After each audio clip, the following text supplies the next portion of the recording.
Estimados amigos, la editorial NUN les da una cordial bienvenida a la presentación del libro Pablo VI, Gobernar desde el Dolor, escrito por Monseñor Mariano Fazio. Mi nombre es Luis Fernando Valdés y tengo a mi cargo la colección Petrus de esta casa editorial y ahora tengo el gusto de moderar esta presentación. La obra que mostramos al público ofrece una biografía del Papa Pablo VI, considerado por algunos como el primer Papa moderno, alma del Concilio Vaticano II, propulsor del diálogo con el mundo contemporáneo. El Papa Montini tuvo que hacer frente a muchas tormentas dentro y fuera de la Iglesia. Solía afirmar que hoy el hombre cree más a los testigos que a los maestros. San Pablo VI es ese testigo creíble, pues dio un auténtico testimonio de amor a la Iglesia y de amor a la verdad. Este libro ha sido publicado por la editorial NUN, dentro de la colección Petrus. Esta colección publica textos que reflexionan sobre distintos aspectos del cristianismo con especial atención en las enseñanzas del magisterio. Y actualmente estamos publicando una serie de textos sobre la vida de los obispos de Roma de los siglos XX y XXI. Doy la bienvenida a Monseñor Mariano Fazio, autor del libro, a los presentadores, el doctor Luis Cano y la doctora María Aspe. Iniciamos siguiendo la palabra al doctor Luis Cano. Nuestro primer presentador es licenciado en Derecho y doctor en Teología por la Pontificia Universidad de la Santa Cruz, secretario y miembro ordinario del Instituto Histórico San José María Escrivá. Su campo de investigación, además del Opus Dei, su fundador, en especial su predicación y escritos, es la historia de la devoción al Sagrado Corazón y a Cristo Rey. Es profesor de Historia de la Iglesia en el segundo milenio en el Instituto di Scienze Religiose all'Apollinare de Roma. Recientemente ha publicado la edición crítica de 4 largas cartas inéditas de San José María Escrivá. Bienvenido, Luis, que nos conocemos desde aquella época estudiantes en Roma, en el entonces Pontificio Ateneo Santa Cruz. He leído con detalle esta última obra tuya que he citado, me encantó, muchas felicidades y muchas gracias por estar en la presentación de este libro de Monseñor Fazio. Pues muchísimas gracias a Luis Fernando y a todos los que representan la editorial NUN y especialmente a don Mariano Fazio y María Luisa. Es para mí un honor muy agradable presentar este libro que me ha encantado, que lo he leído realmente de un tirón, sobre esta gran figura del siglo XX, de la Iglesia, en el siglo XX, bastante incomprendida, me parece, por lo menos por lo que uno sabe, ¿no? También me ha gustado, me ha producido una agradable impresión el título o el subtítulo de esta biografía, Gobernar desde el dolor. Efectivamente, el sufrimiento de un papa, el sufrimiento del vicario de Cristo, que es efectivamente quien sustituye a Cristo, ¿no? Con la cruz y con la cruz de Cristo, y cargando con la cruz, ¿no? Esta idea, pues, también que de Pablo VI, de que el sufrimiento vale más que la palabra y que la acción, como se lee en el libro de Mariano Fazio, que hay que sufrir por el mundo, que hay que redimirlo, porque este sufrimiento de Cristo es mío, dice en un momento, ¿no? No siempre ha sido así en la historia de la Iglesia. Yo explico, como ha dicho Luis Fernando, la historia de la Iglesia del segundo milenio y efectivamente hay un gran contraste entre estos papas que gobernaban desde la cruz, digamos, hacían suyo la idea del vicario de Cristo que carga con su cruz, y otros papas pues, que gobernaban no desde el dolor, sino incluso desde el placer, podemos decir, o por lo menos desde una visión muy muy temporal, ¿no? También de su poder, ¿no? Esto experimenta un cambio radical en la época contemporánea, como se sabe. Hay una purificación impresionante del papado y es casi durante el siglo XX un increscendo de calidad moral, de altura moral de estos papas, de santidad. Tenemos 4 papas canonizados en el siglo XX y un beato en el siglo XIX. Esto es un hecho, me parece insólito. En un siglo, no me he puesto a contar, evidentemente, todos los siglos, excepto los primeros siglos del cristianismo, encontrar en un mismo siglo 4 papas santos, pues es bastante impresionante, ¿no? Y aquí encontramos a Pablo VI en medio precisamente de esa corriente del papado moderna y al mismo tiempo, como digo, muy purificada de cosas pasadas, ¿no? Como se sabe, esto empieza también con esas paradojas que tiene la historia a raíz de un hecho muy traumático para la Iglesia que acompañará precisamente y marcará muy, muy profundamente la época contemporánea, que es la Revolución Francesa, ¿no? Un conflicto siempre abierto entre la modernidad y la fe o la religión, que empieza además empieza fatal para la Iglesia, empieza muy mal, ¿no? Porque el primer papa que sufre, digamos, que es testigo de estos hechos, acaba siendo prisionero y muriendo en el exilio, ¿no? Hablo de Pío VI. Después los papas, a lo largo del siglo XIX y del XX, pues alternan una posición delante de este mundo modernizado. Atención, no digo el mundo, sino el mundo modernizado, la modernidad, las ideologías, y tratan de establecer un diálogo a veces con esa cultura moderna, en el caso, por ejemplo, de León XIII, quizá Benedicto XV, Juan XXIII y el mismo Pablo VI. Y otros, pues se alterna un poco este diálogo con un poco de rechazo, ¿no? Pablo VI sabemos que para Pablo VI será esencial este tema del diálogo con el mundo moderno o con la modernidad, ¿no? Con un acento especial, me parece, en la evangelización de la cultura, ¿no? Que se ve muy bien en el libro de don Mariano. O sea, esa idea de tender puentes a ámbitos alejados de la fe, especialmente el mundo de la cultura. Durante su época de arzobispo de Milán, Montini, entonces arzobispo Montini, conoce en una de las diócesis más grandes y más importantes del mundo los efectos de esa descristianización. Él no es que estuviera completamente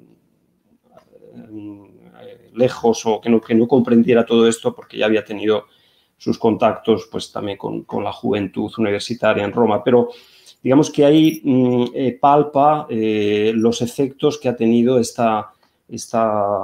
digamos, las consecuencias un poco de esta cultura moderna en ámbitos como la situación de las masas obreras, y ahí, pues, bueno, también adquiere una experiencia que será muy importante después como papa, ¿no? Él entiende, pues, que evidentemente todas estas ideologías nacidas en el mundo moderno, el mundo contemporáneo, que vienen del liberalismo, las ideologías socialistas, van dando un impulso al mundo cada vez, alejándolo cada vez más de Dios, ¿no? Con sistemas económicos que también pues atentan a la dignidad humana. Todos estos son un poco grandes temas que después preocuparán a Pablo VI, ¿no?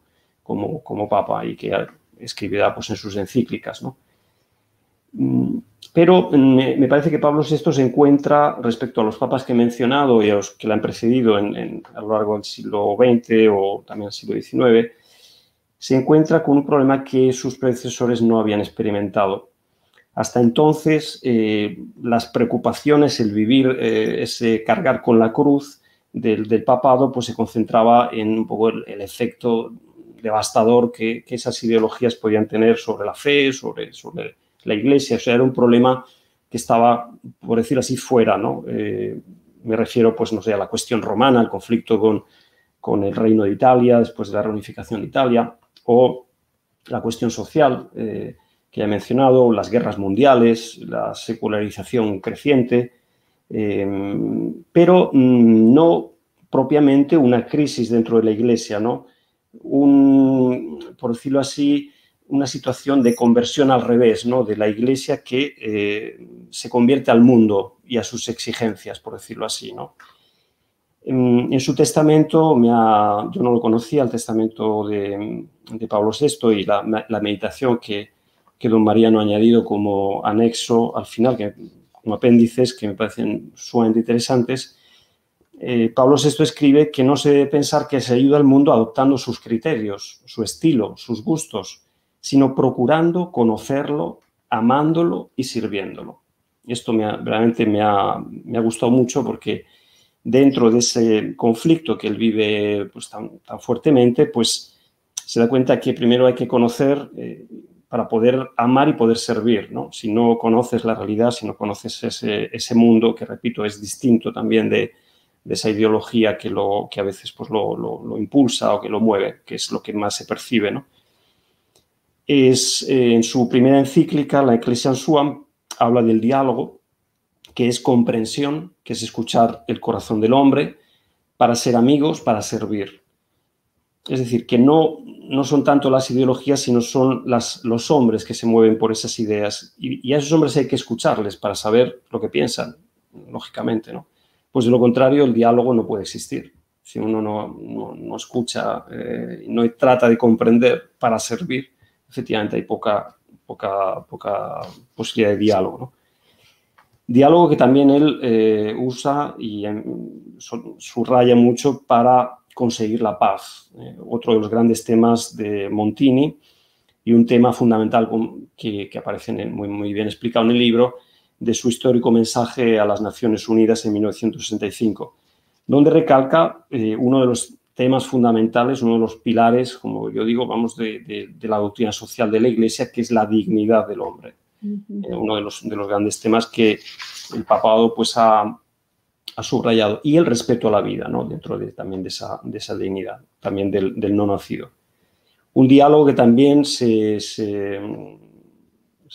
manifiesta en el ecumenismo, ¿no? En ese abrazo con el patriarca Atenágoras en Jerusalén, y el posterior levantamiento de la mutua excomunión de 1054, o sea, es decir, de hacía 1000 años, ¿no? que estaba en vigor esa excomunión. Es una cosa que, bueno, impresiona también, ¿no? Es un papa que dialoga, pero que no cede tampoco, ¿no?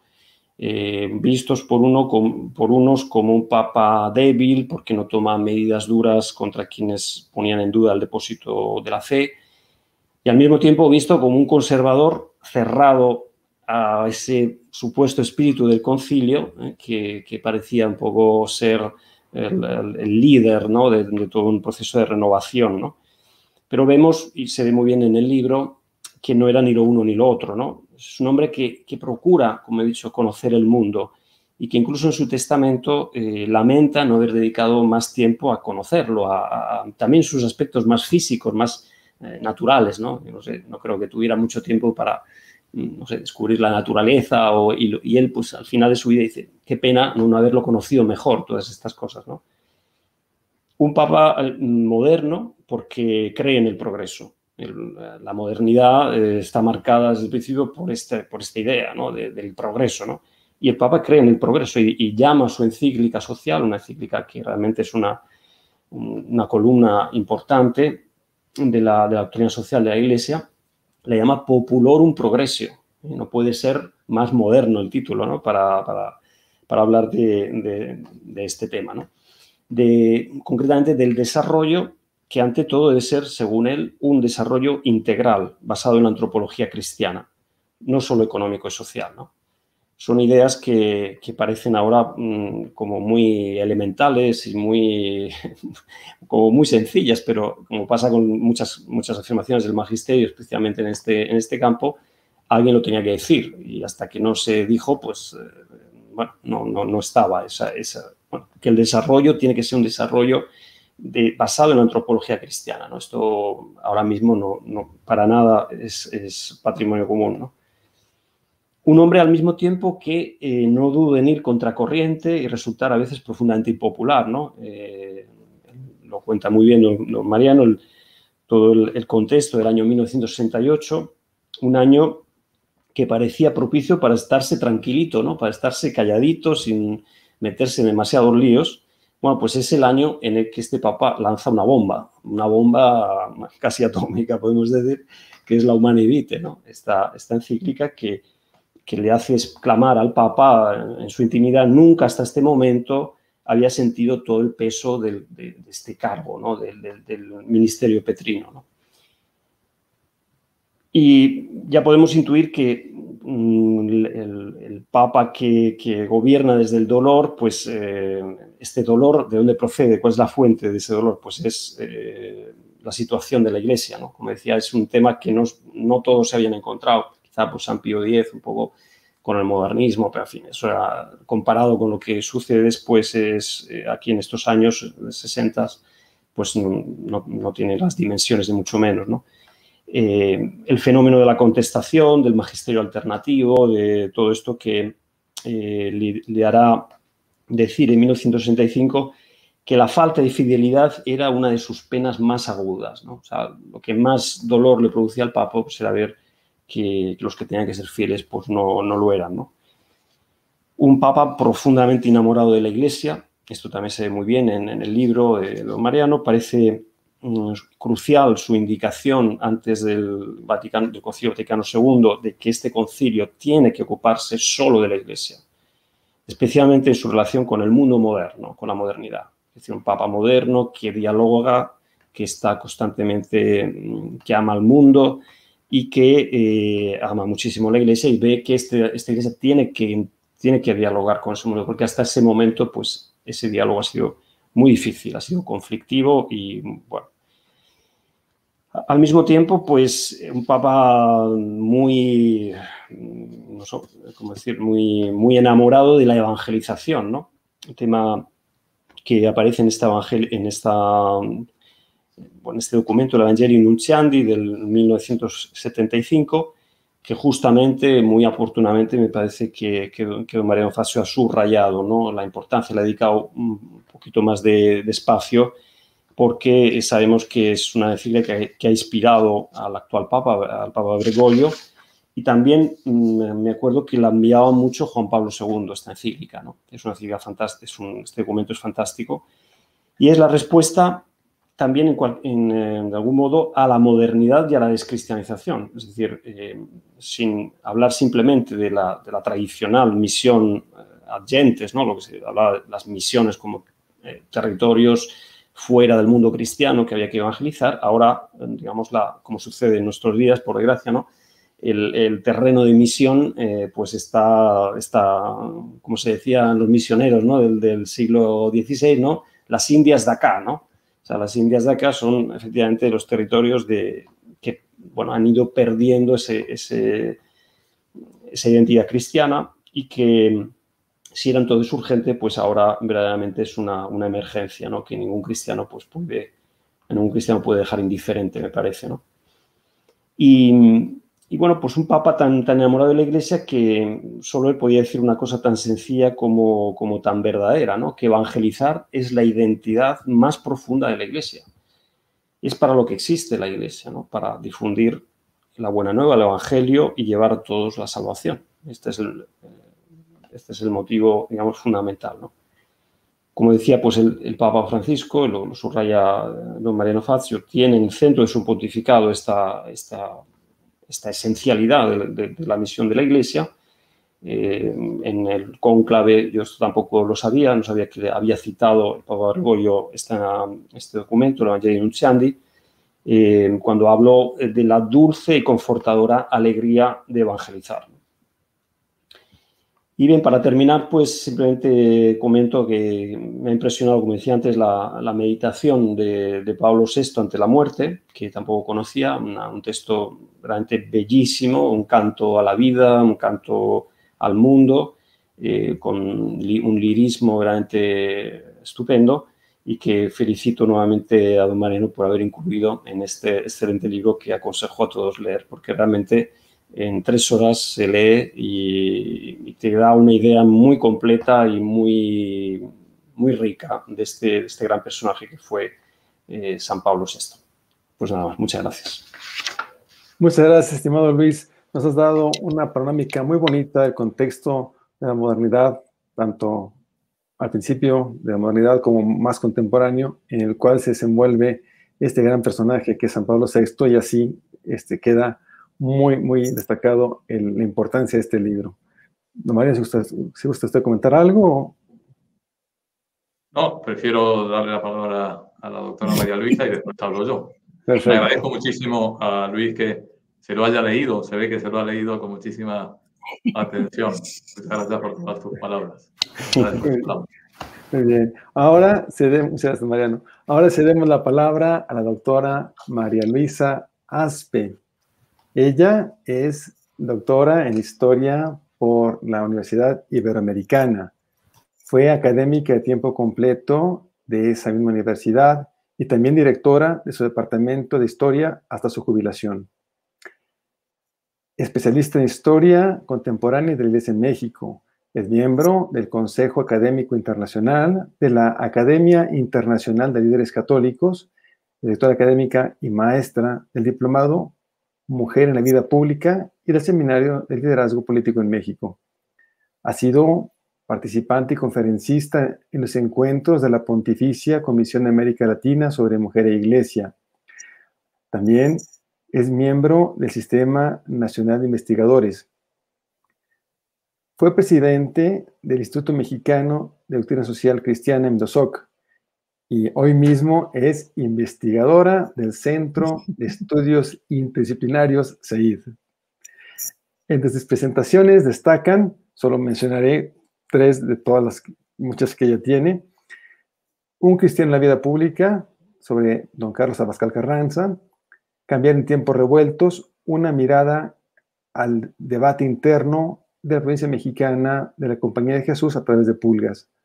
Y el último que destaco es La formación social y política de los católicos mexicanos, la Acción Católica Mexicana y la Unión Nacional de Estudiantes Católicos Mexicanos del periodo 1929-1958.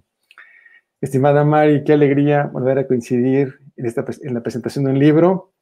Siempre te estaré muy agradecido por tu participación en la presentación de mi libro, Bioética y Opinión Pública, publicado por Indosop, que tú dirigías. De verdad, muchísimas gracias y mejores deseos para ti en esta nueva etapa de tu vida como investigadora del CEID. Feliz. Muchísimas gracias por estar en la presentación de este libro de San Pablo VI, escrito por Monseñor Marino Facio. Te cedemos la palabra, por favor. Pues muchas gracias. Es para mí un honor de veras participar en esta presentación. Yo sé que el padre Luis Fernando va a hacer pues una presentación extensa del currículum del autor, pero quiero destacar de su biografía algunos puntos que me parecen importantes para contextualizar el libro. Historiador, título obtenido en su natal Argentina, ¿no? Y además de esto, pues fue ordenado sacerdote por el entonces Papa San Juan Pablo II, rector de la Santa Cruz. Importante que el Papa Benedicto XVI lo nombró perito de la Quinta Conferencia General del Episcopado Latinoamericano y del Caribe en la ciudad de Aparecida. Después participó como padre sinodal del nombramiento pontificio en el Sínodo de los Obispos dedicado a los jóvenes, la fe y el discernimiento vocacional. Y como historiador de lo contemporáneo de la Iglesia, pues un admirador de Chesterton y miembro de la Sociedad Chestertoniana de Argentina. Y digo esto porque me parece que es importante ver que don Mariano conoce la realidad eclesial y pontificia por dentro. Por edad no pudo vivir los hechos que narra, pero como historiador y sacerdote cercano a la Santa Sede, aporta una visión cualificada sobre el aquí biografiado y su contexto. Y esto creo que es importante tomarlo en cuenta. Nos decía el otro día don Mariano que la biografía que él la publicó, bueno, que esta biografía la escribió pensando y se la pidieron para presentar al pueblo creyente al Papa Pablo VI con motivo de su canonización. Y esto es importante porque siendo un texto profundo, es un texto accesible, fácil de leer, estupendamente bien escrito.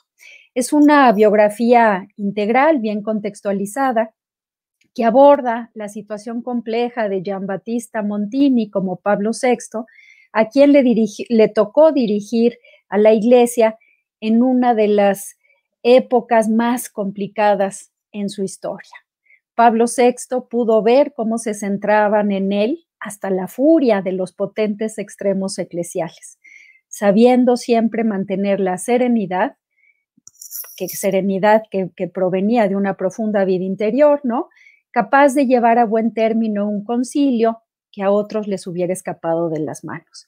Y como dijera el historiador y sociólogo de la religión francés Émile Poulain sobre este papa, el hombre menos apropiado para afrontar la tormenta es el que ha hecho posible una difícil transición, ¿no? Y se refiere sobre todo, pues, a su carácter, a su bonomía, a su delicadeza, a ser un intelectual, a tener una salud no muy buena, en fin.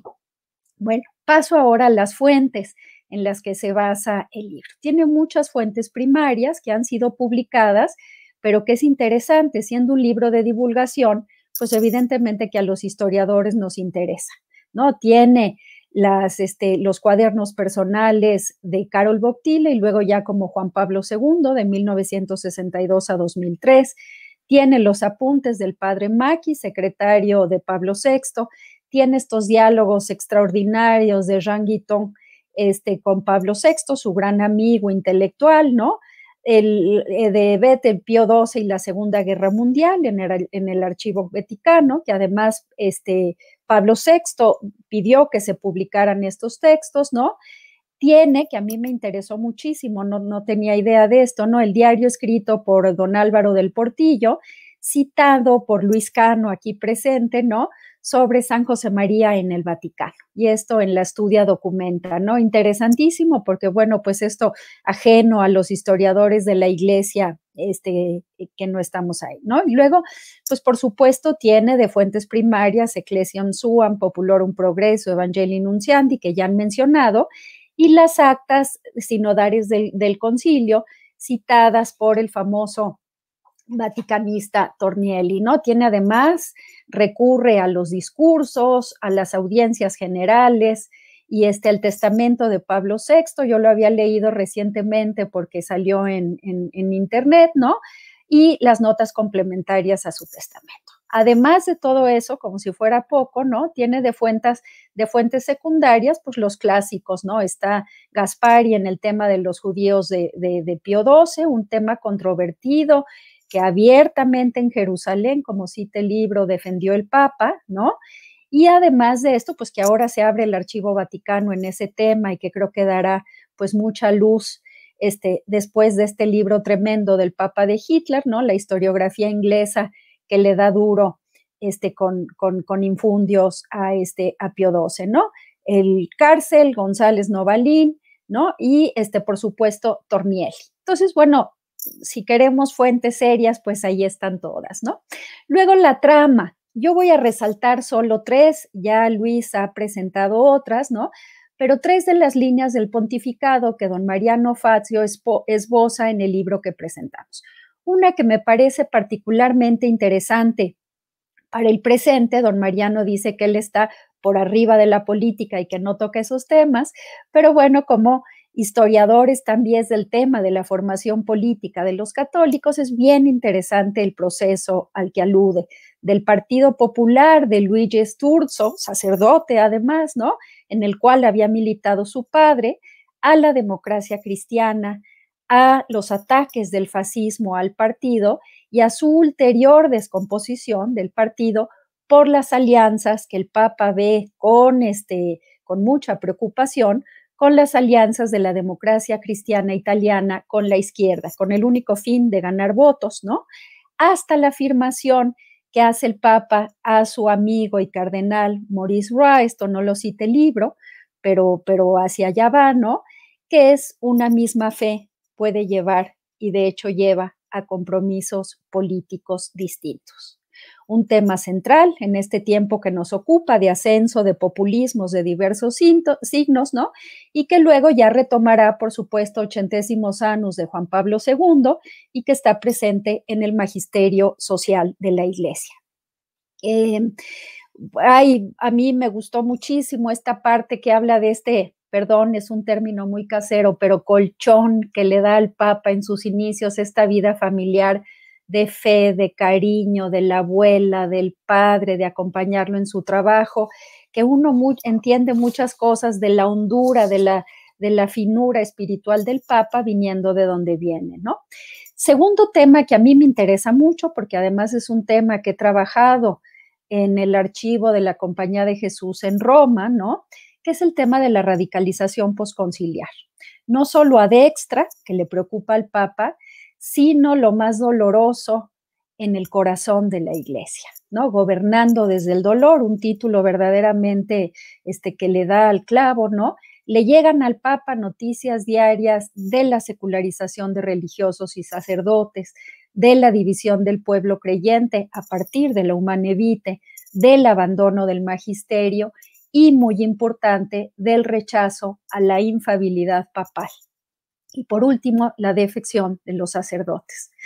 Hago aquí una referencia a la investigación en el archivo de la Compañía de Jesús en Roma, donde hay una afirmación que dice, ¿y por qué no que los religiosos mandemos y los superiores obedezcan? Bueno, pues esta frase ya nos da muestra, ¿no?, de esta radicalización que se da en la Iglesia universal, en algunas órdenes y congregaciones más que otras. Cito en este caso nada más, cifras no está en el libro, pero creo que contextualiza bien las cifras de las defecciones de sacerdotes que evidentemente varían, pero que se dan de la década de los 70 en el posconcilio. De 49,000 seminaristas en 1965, bajan a 18,000 en 1975. Las religiosas pierden un 25% a nivel mundial y los religiosos un 30%, ¿no? Hay recientemente estas cifras que les recomiendo el estudio, es estupendo, de Andrew Greeley, Crisis in the Church, ¿no? Y también el de Lawrence Young, ¿no?, que tiene que ver Quitting the Clergy, un trabajo contemporáneo muy interesante. Quieren la referencia, luego la paso por escrito, ¿no? Pero que hace un estudio de los 60s y los 70s y los 80s de la salida de sacerdotes en la Iglesia. Entonces, creo que este tema es central. Yo lo ligo leyendo a don Mariano, pues con este dolor enorme que tenía el Papa en su corazón, porque eran pues los hijos más queridos de la Iglesia, que eran los sacerdotes que estaban ahí. Otra parte que me parece, me encanta en el libro, ¿no?, es el papel del laicado.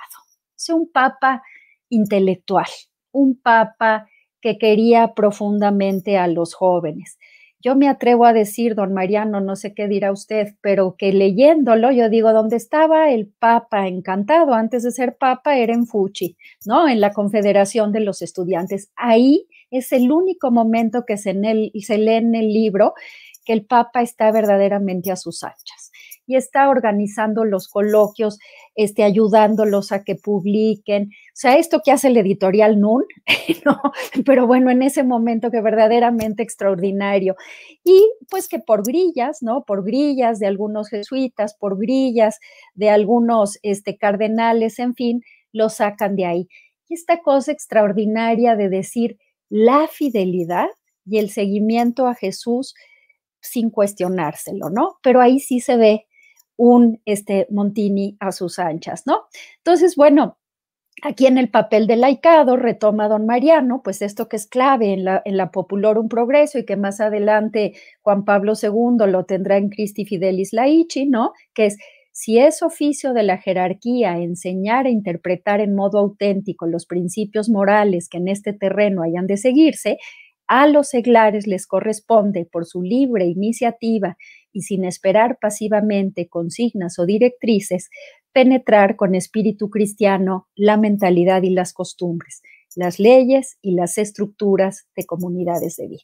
Esto es el ABC para los laicos que tenemos esta misión en la Iglesia. Cuento una anécdota brevísima, pero gran mecenas, católico de primera y gran mecenas de la Iglesia que fue Lorenzo Servidje, pues una vez estando en Imdosoc, llegó un cardenal de la Iglesia, un cardenal mexicano, y le dijo, es que ustedes tienen que hacer esto.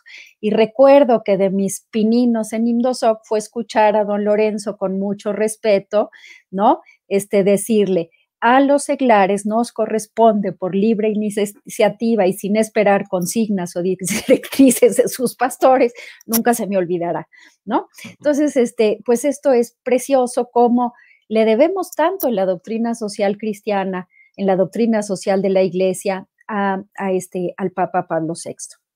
El testamento del Papa. El testamento del Papa ya lo ha citado Luis, conmovedor, ¿no? Cito nada más algunas palabras que incluso me resuenan para la oración, ¿no? Ahora que estamos en Cuaresma. Confianza humilde y serena. El agradecimiento, ¿no? De nuevo esto que me remite a Chesterton, ¿no? Es además un signo de salud mental, ¿no? No solo de reconocer lo que es real en la historia. El agradecimiento a sus padres, a la familia, a Dios por los dones recibidos, ¿no? Gracias a la Iglesia en San Pedro. ¿Y cómo ve el papado? ¿No? Suprema, tremenda, santísima. Y así la vivió, tremenda también, ¿no? Pedir perdón a cuantos haya podido ofender o no servir o no amar bastante, ¿no? Entonces, y sobre el concilio, que se lleve a término felizmente y trátese de cumplir sus prescripciones. Sobre el ecumenismo, no lo digo, ya Luis lo decía, ¿no? Que es muy importante servirlo, sí, pero no asumir los criterios del mundo, ni pretender en este diálogo diluir la verdad de la fe en otras creencias, ¿no? Entonces, ¿qué concluyo de Pues que el libro ofrece muchísimos ángulos de lectura. Y esto, pues, nos habla de un buen libro, como de una pintura abstracta, bien lograda, ¿verdad? Que uno, bueno, podrá no entender, pero ve la densidad. Es un libro que tiene densidad porque, pues, una lectura nos puede decir es el conocimiento de un periodo y de un papado, ¿no? El relato de uno de los tiempos fuertes que ha vivido la Iglesia. A mí me gusta más la del drama, de un drama entrañable, pues es paradójico, pero así es, de un hombre intelectual, sacerdote y papa, que le tocó gobernar a la Iglesia desde el dolor, abrazando siempre la cruz, en la incomprensión y en la soledad. Y esto es como profético, él lo dice desde que asume, será en la soledad. No sabría que la incomprensión iba a ser tan fuerte, ¿no? También, pues como digo, esta lectura creyente espiritual en una iglesia, como cita el Papa, en comunión de los santos, que esto es muy bonito, ¿no? Y también creo que ahí hay una cosa muy clara para los creyentes de cómo es importante y cómo nos toca sostener con nuestra oración y con nuestra fidelidad al sucesor de Pedro. A mí esto sí, leyendo esta parte me pareció muy importante. Me conmovió cómo entre los, por quien pedía, pues seguramente estaría el cardenal Marchetti Selvaggiani, que en tantas grillas los metió, ¿no? Pero a mí lo que me conmovió fue cómo al final de su vida se pone a orar en la tumba del cardenal Pizardo, que le hizo la vida, digamos que un poquito complicada, ¿no? Entonces, pues es un texto, yo agradezco además y me sirve para mi propio trabajo histórico, la importancia de un texto mesurado y responsable. ¿En qué sentido? Que alude a las luces, pero también a las sombras del periodo, a las grillas de ese y de todos los tiempos, a la infidelidad, a la radicalización, pero que lo hace sin dar pie al escándalo, cuando sobraba materia para hacerlo. Y no me adentro más en la riqueza del libro, porque de lo que se trata es que lo compren y lo lean, ¿no? Pero vaya, ha sido un gusto, don Mariano, leerlo, ha sido una contraparte interesante de mis propias investigaciones y le agradezco mucho por ello. Estimada Mari, muchísimas gracias.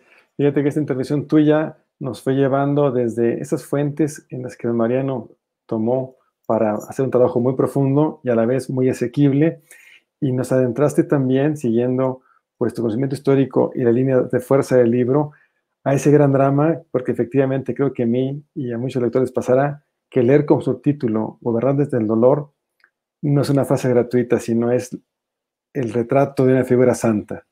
Muchísimas gracias, Mari. Gracias.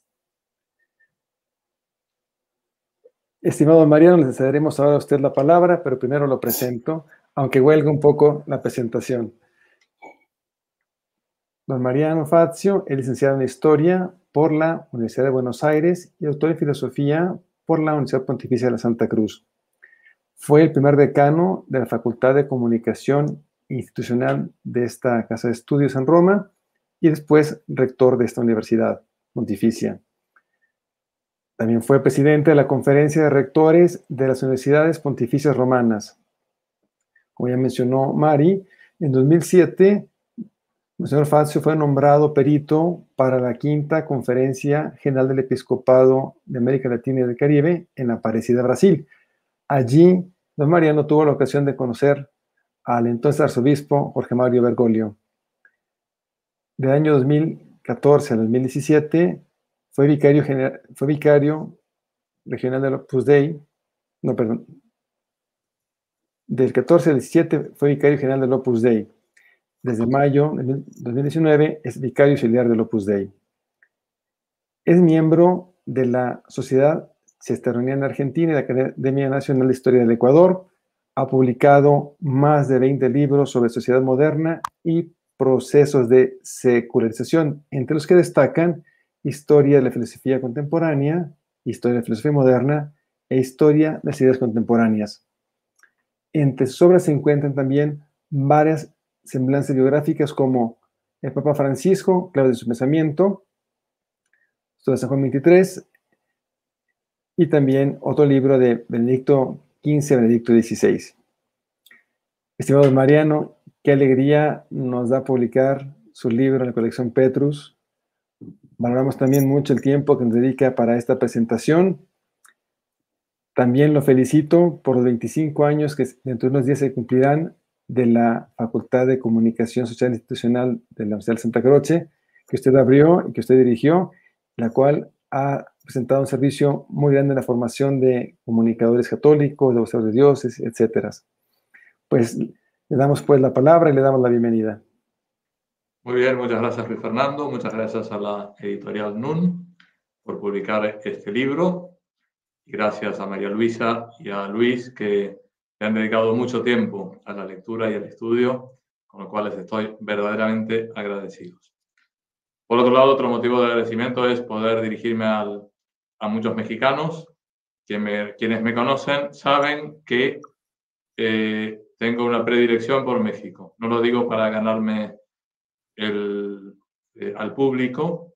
Esto lo sabe también el Papa Francisco, con el cual tengo una cierta amistad, y un amigo suyo habló con él el día anterior a mi cumpleaños y me dijo, bueno, mañana es el cumpleaños de Mariano, y se ve que no le gustaba la comida mexicana, y dijo, lamentablemente le gusta mucho la comida mexicana, seguramente comeremos a los mexicanos. Y efectivamente fue así. Con lo cual tengo una particular atracción por todo lo mexicano y me encanta estar con ustedes. Bueno, yo no sé qué añadir. El libro, para mí, simplemente es una introducción al conocimiento de este gran Papa, que ha sido tan envuelto en muchas polémicas, que ahora ha sido reivindicado, sobre todo a partir de la beatificación y la canonización. Tengo que corregir a María Luisa porque lamentablemente viví bastantes años del pontificado de Pablo VI. Tengo 60 años, con lo cual los 18 primeros años de mi vida fue mi papa. Lo recuerdo perfectamente bien. Incluso en el año 78 estuve en Roma en un congreso de universitarios. Él ya estaba muy enfermo, con lo cual simplemente lo pudimos ver desde la ventana, que salió a saludar y dirigirnos unas palabras. Pero bueno, lo considero uno de mis papas. Yo destacaría también que toda la historia de Pablo VI nos da una lección de cómo el Espíritu Santo actúa en la Iglesia. Lo digo para quienes sean creyentes. Para los que no lo sean, hay algo bastante incomprensible detrás de esta institución que nace hace más de 2000 años y sigue viva a pesar de tantos problemas, de tantas faltas de unidad, tanta confusión. Digo esto porque cuando fue elegido el Papa Francisco, a mucha gente le sorprendió la diferencia de carácter respecto al Papa Benedicto XVI. Aunque hay una grandísima unidad no solo afectiva, sino también de pensamiento. Eso es otro tema que no vamos a hablar ahora. Pero el mundo vivió, el mundo contemporáneo, muchos cambios de papas que fueron bastante radicales en cuanto a personalidades. Quizá el cambio más radical fue entre Pío XII y Juan XXIII. Pero también entre Juan XXIII y Pablo VI.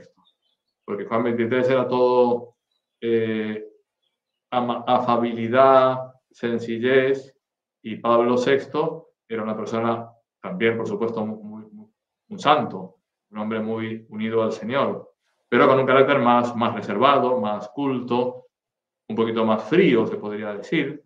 Esto no es una crítica, simplemente es una forma de personalidad. Y la Iglesia salió adelante, ha sido el timonel del concilio en tiempos muy revueltos, y creo que Dios se sirve también de las características de las personalidades de los papas para ir haciendo su obra en medio de los consuelos de Dios y de las persecuciones de los hombres, como dice el Concilio Vaticano II, citando a San Agustín. Los dos presentadores han hecho un trabajo espectacular, les agradezco profundamente. Entonces quizá podría detenerme en algún tema que no ha sido demasiado tocado, y que me parece que hace del Papa Pablo VI el primer Papa moderno. También lo puede ser Juan XXIII. Ya se podría discutir sobre el tema, pero hay cosas que hoy estamos muy acostumbrados a ver en los papas. O sea, que el Papa tome un avión. O sea, en marzo, en principio, si Dios quiere, el Papa Francisco irá nada menos que a Irak. Y uno dice, muy bien, pues va a Irak. Y antes fue a Filipinas. Y Juan Pablo II ha dado la vuelta al mundo no sé cuántas veces. Y a nadie le llama la atención, sobre todo a gente más joven que yo. En cambio, Pablo VI es el que inaugura esta tradición de los viajes. Fue todo un acontecimiento su primer viaje. Tiene 3 viajes durante el concilio, que son muy simbólicos. El primero es a Tierra Santa, porque va a las fuentes del cristianismo. ¿Cuántas veces Benedicto XVI ha dicho el cristianismo no es un código ético, sino que seguir a una persona, Jesucristo? Y fue a ver a Jesucristo en Tierra Santa, además de todo el contenido ecuménico, por la presencia del patriarca Atenágoras, y también interreligioso, con el mundo hebreo. Era el momento álgido de la polémica contra Pío XII y el mundo musulmán. Y fue un auténtico acontecimiento. En Roma la gente llenó la plaza de San Pedro para recibirle, porque era la primera vez que un papa, después de hacía muchos siglos, volvía del extranjero. Yo creo, ahora no lo tengo del todo presente, pero que el último papa que volvió del extranjero fue Pío VII, que volvió una vez que Napoleón lo liberó de su prisión, con lo cual fue un auténtico acontecimiento. Primer viaje a Tierra Santa, las raíces, diálogo ecuménico e interreligioso. Segundo viaje a la India. También a veces uno se pregunta por qué el Papa Francisco, parece que para que el Papa Francisco vaya de visita a algún país, tienen que haber pocos católicos y perseguidos. Y allí va el Papa. Además de haber ido a grandes países católicos como México y otros en América Latina, no Argentina, todavía.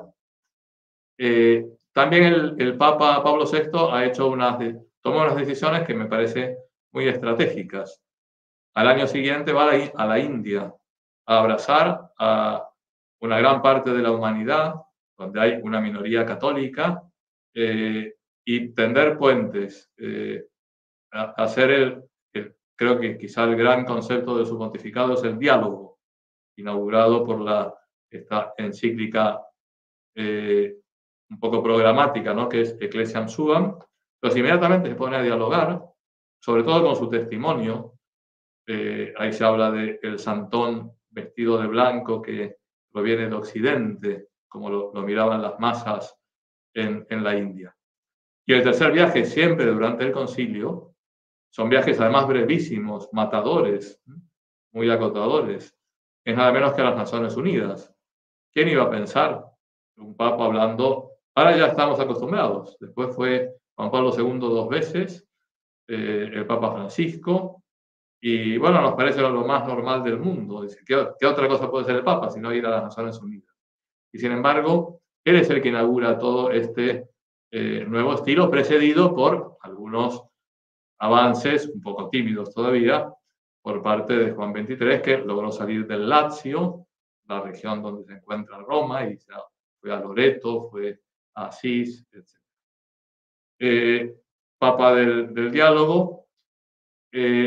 Algunos le han considerado un papa hamlético, Hamlet, la duda, ¿no? Sin embargo, yo cuando empecé a escribir el libro y a estudiar, etcétera, y profundizar más en su figura, no me he quedado con esa impresión. Me he quedado con la impresión de un papa muy prudente, que es muy distinto a ser dubitativo. Muchas veces es prudente dudar, no hay que estar siempre seguro de las propias certezas que pueden estar equivocadas. Le tocó lidiar con muchísimos problemas en el Concilio Vaticano II. Teníamos una mayoría, una minoría, gente que, que quería abrir las puertas, las ventanas que abrió Juan XXIII, abrirlas de par en par, otros querían cerrarlas. Tenía que dialogar con todos. Y aseguró que los documentos del concilio manifestaran, como diría después Benedicto XVI, una fidelidad dinámica. Es decir, una fidelidad a toda la tradición de la Iglesia y un dinamismo que le daba la capacidad de dialogar con el mundo moderno. Pero tenía algunos puntos muy, muy firmes, como la necesidad de estar todo el colegio episcopal cum Petro et sub Petro, con Pedro y son Pedro, y bajo Pedro, porque si no los obispos no son nada. No tuvo ningún problema en declarar a María madre de la Iglesia, a pesar de que podía haber herido susceptibilidades, porque no tenía respetos humanos. Y a su vez, la prudencia en no cortar nunca puentes, porque podía haber habido cismas, dada el ambiente tan revuelto que había dentro de la Iglesia. Con el diálogo, con el respeto, con puntos firmes en la fe, creo que fue verdaderamente el timonel del concilio. Hay que ir acabando, me dijeron que hay que hablar poco. Y querría subrayar, por un lado, que Juan Pablo II lo consideraba su padre, le predicó un curso de retiro que está publicado, Signo de Contradicción, una maravilla de libro también para la meditación espiritual, y fue el papa del cardenal Bergoglio, porque son los años fundamentales de su vida. Me llamó muchísimo la atención la cantidad de veces que el cardenal Bergoglio citó la Evangelii Nuntiandi. Quisiera unir, en medio del dolor que tenía Pablo VI, nunca perdió la paz ni la serenidad y tenía una alegría interior, quizá no la manifestaba tanto exteriormente. Y tiene un documento contracorriente, por así decirlo, una exhortación apostólica que se llama Gaudemus in Domino, alegrémonos en el Señor, que es toda sobre la alegría.